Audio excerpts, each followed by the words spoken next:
Hello friends, आज हम करेंगे chapter number 7 accounting for share capital के आगे के क्वेश्चन। आज हम करने वाले हैं question number 49। Krishna limited issued 50,000 shares of ₹100 each at a premium of ₹10 पर शेयर। इससे पहले मैंने एक प्रीमियम की वीडियो बनाई है, अगर आपने वो जाके नहीं देखी है तो प्लीज़ जाके देख लीजिए, उसके बाद ही आपको प्रीमियम अच्छे से समझ में आएगा। यहाँ पे प्रीमियम जो है 10 रुपीज़ एक्स्ट्रा, मतलब हमारा शेयर जो है वो 100 रुपीज़ का है, लेकिन प्रीमियम जुड़ने के बाद हमारा शेयर 110 रुपीज़ का हो गया। और ये भी चीज़ हमें हमेशा याद रखनी है कि जो प्रीमियम है वो हमेशा अलॉटमेंट में लिया जाता है। हमारे पास एप्लीकेशन की मनी है 30 रुपीज़, अलॉटमेंट की है 50, जिसमें से 10 रुपीज़ प्रीमियम के हैं, तो मतलब 40 rupees. 40 + 10 50. On first and final call ₹30. All the shares subscribed and the company received all the money due, with the exception of the allotment and call money on 150 shares.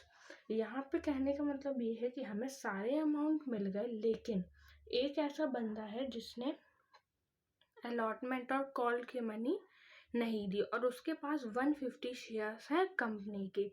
तो company ने क्या किया, उसके 150 shares को फॉरफिटर कर लिया, मतलब उसके शेयर्स को रख लिया और उसको यहाँ से भगा दिया। These shares were forfeited and reissued to Neha and fully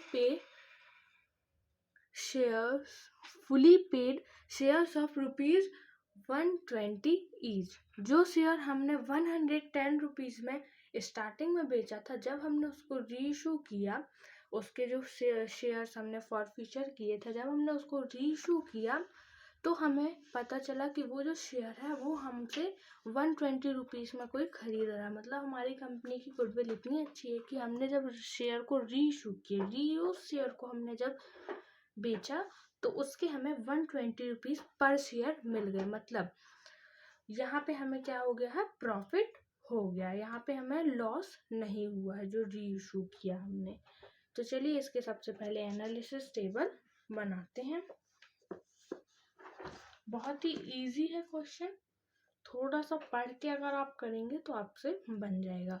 analysis table के लिए सबसे पहले हम लिखेंगे ऑन एप्लीकेशन। एप्लीकेशन हमने कितने शेयर्स इशू किए हैं, 15,000। कितने रुपए वाले, कितने वाले हैं, 110 वाले हैं, लेकिन यहाँ पे हमें एप्लीकेशन की मनी चाहिए, तो एप्लीकेशन के कितने हैं, 30 रुपीज़। तो ये हो जाएगा 4,50,000। इसी के साथ आ जाते हैं ऑन अलॉटमेंट में। ऑन अलॉटमेंट कितने का होगा, 15,000 शेयर। आप चाहें तो इसको एक साथ कर सकते हैं, नहीं तो आप अलग अलग कर लीजिए, मतलब प्रीमियम का अलग कर लीजिए और अलॉटमेंट का जो वैल्यू है उसका अलग कर लीजिए। तो ये हो जाएगा 6 लाख और ये हो जाएगा 1,50,000। इसी के साथ यहाँ पे आते हैं ड्यू और रिसीव्ड में, तो यहाँ पे हमें इसके रिसीव हो गए। सबसे पहले आते हैं पार्टिकुलर ड्यू रिसीव्ड और यहाँ पे आता है एडजस्टमेंट। तो यहाँ पे इसमें कोई एडजस्टमेंट है नहीं, तो इसको हम डैश कर देंगे। इसी के साथ इन दोनों को जोड़ के अगर हम लिखें तो ये आ जाएगा 7,50,000। लेकिन इसी पे एक ऐसा बंदा है जिसने 150 शेयर्स के हमें पैसे नहीं दिए, तो कितने रुपए के हिसाब से, 50 रुपए। यहाँ पे हम दोनों का जोड़ के लिखेंगे, क्योंकि हम शेयर फॉरफिचर कर रहे हैं और यहाँ पे हमने जो है प्रीमियम की राशि को जोड़ के रखा है, मतलब प्रीमियम के अमाउंट को जोड़ा है, इसलिए हम इसको प्रीमियम के साथ ही फॉरफिचर कर रहे हैं। तो 150 × 50 = 7,500, जिसको हम 7,50,000 में से माइनस कर देंगे।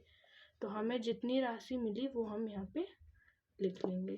कितनी मिली, 7,42,500, ये हमें रिसीव हुआ। इसी के साथ आते हैं on first and final call, जो कि है 15,000 का। 15,000 इंटू 30 रुपीज़, तो ये आ जाएगा 4,50,000। जब उसने अलॉटमेंट का नहीं दिया तो हमको फर्स्ट कॉल का कैसे दे पाएगा, तो 150 इंटू 30 जो कि हो जाएगा 4,500, माइनस कर दीजिए 4,500, तो ये आ जाएगा 4,45,500। यहीं पे क्वेश्चन कंप्लीट। सिर्फ अब हमें यहाँ पे फोर फीचर निकालना है और रीइशू निकालना है। तो यहाँ पे हम दो ब्लॉक बना लेंगे।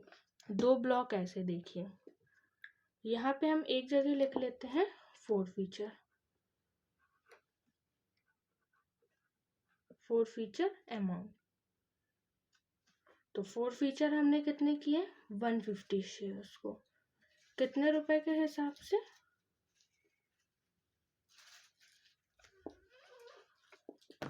फोर फीचर करते हैं तो हमें ये बात का ध्यान रखना है कि उस बंदे ने कौन कौन से अमाउंट चुका दिए हैं कंपनी को।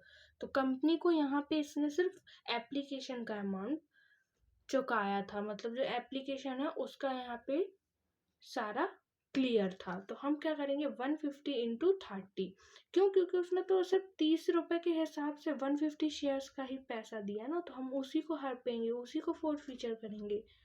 तो फोर फीचर अमाउंट आ जाएगा 4,500। इसी के साथ आप यहाँ पे रीइशू लिख लीजिए, यहीं पे नीचे लिख सकते हैं आप, यहाँ पे ऐसे लाइन खींच के यहाँ पे फोर फीचर, यहाँ रीइशू, जैसी आपकी मर्जी। तो यहाँ पे हम लिख लेते हैं रीइशू।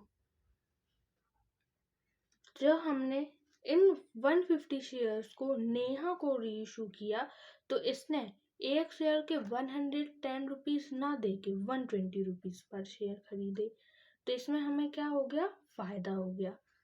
यहाँ पे कितना आ जाएगा, 18,000 रुपीज। अब हमारा जो ये फोर फीचर का अमाउंट है इसको हम क्या करेंगे, कैपिटल रिजर्व में ट्रांसफर कर देंगे। तो जो हमारी जनरल एंट्री बनेगी कैपिटल रिजर्व की, वो हमारी बन जाएगी share forfeited account debit to share to capital reserve account credit, और इसमें अमाउंट आ जाएगा 4,500। यहाँ पे ये मैंने आपको एनालिसिस टेबल बता दी, इसी के साथ अब मैं आपको एंट्रीज भी बता देती हूँ।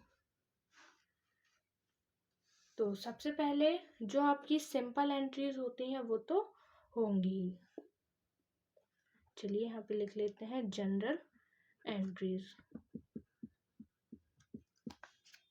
सबसे पहले आ जाएगा बैंक अकाउंट डेबिट, ऐसे थोड़ा सा दूर करके, debit to share application account credit.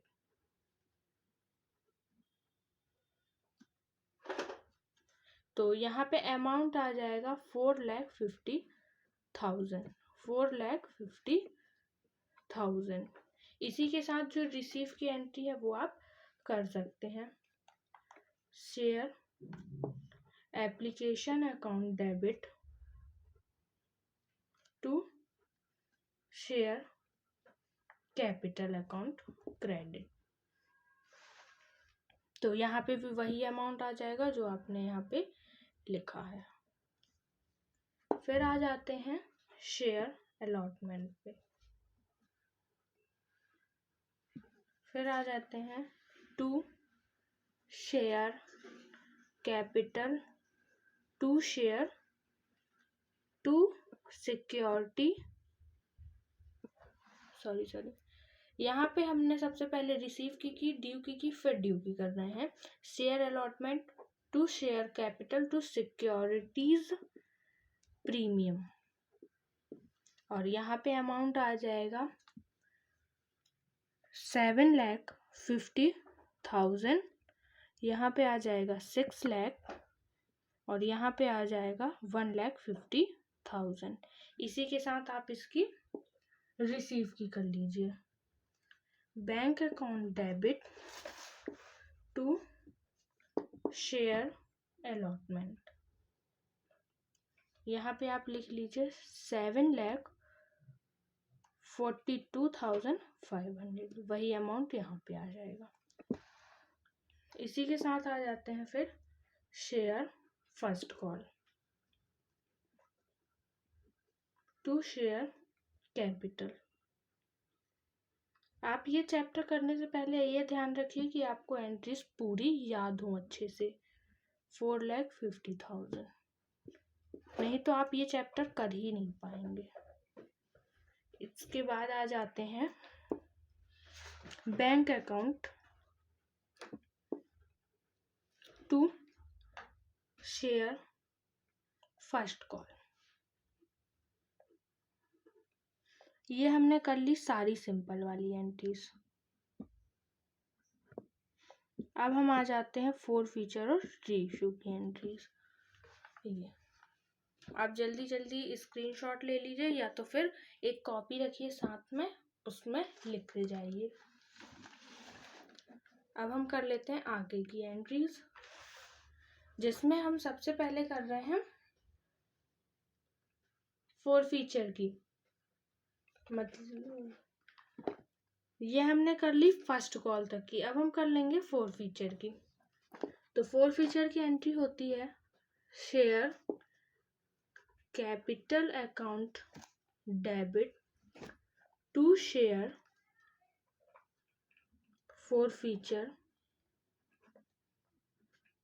forfeited account या forfeiture अकाउंट टू शेयर। हमने किसका पैसा forfeiture किया और किस किस से हमें नहीं मिला, ये लिखना पड़ता है यहाँ पे। To share allotment to share first call. यहाँ पे अमाउंट आ जाएगा,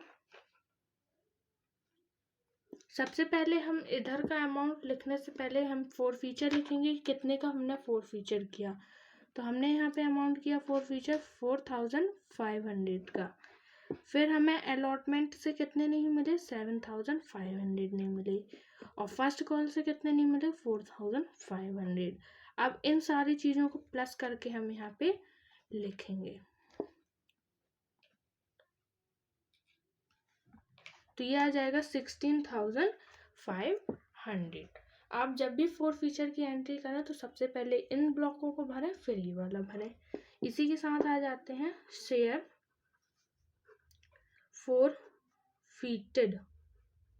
forfeited, ये आई है forfeited account debit to capital reserve. जब हम अमाउंट को कैपिटल रिजर्व में ट्रांसफर करेंगे, ये उसकी एंट्री है।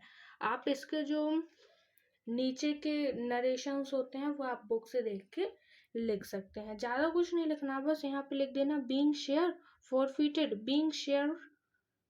being forfeited amount capital, being forfeited amount transfer to capital reserve account। फिर यहाँ पे अमाउंट आ जाएगा 4,500, जो कि हम कैपिटल रिजर्व में, अगर हमें यहाँ पे लॉस होता तो हम forfeited अमाउंट से लॉस को माइनस करते, फिर हम अपना जो प्रॉफिट होता उससे जो लॉस से जो हमारा प्रॉफिट निकलता उसको कैपिटल रिजर्व में लिखते। लेकिन यहाँ पे हमें सीधा प्रॉफिट हो रहा है तो हमने forfeited अमाउंट को कैपिटल रिजर्व में ट्रांसफर कर दिया। इसी के साथ है last entry bank account debit to share capital. आगे की जो मैं वीडियोस बनाऊंगी उसमें अगर एंट्रीज एक सी रहेंगी तो मैं नहीं बताऊंगी एंट्रीज, आप इन्हीं एंट्रीज को अच्छे से रिवाइज कर लीजिए और जो एनालिसिस टेबल होगी उसके हिसाब से आप यहाँ पे अमाउंट फिट कर सकते हैं। ये वीडियो यहीं पे ख़त्म होती है। अगर वीडियो अच्छी लगी हो तो लाइक करें, शेयर करें, और अगर आपको कोई डाउट है तो इंस्टाग्राम पे फॉलो करके मुझसे अपने डाउट पूछ सकते हैं। जैसा कि कोई एक लड़का है जो मुझसे डाउट अपने पूछ रहा, मुझे बहुत ही अच्छा लग रहा है कि वो अपने डाउट मुझसे क्लियर कर रहा है। Thank you for watching. और अगर अच्छी लगी हो वीडियो तो लाइक करें, कमेंट करें और सब्सक्राइब करना ना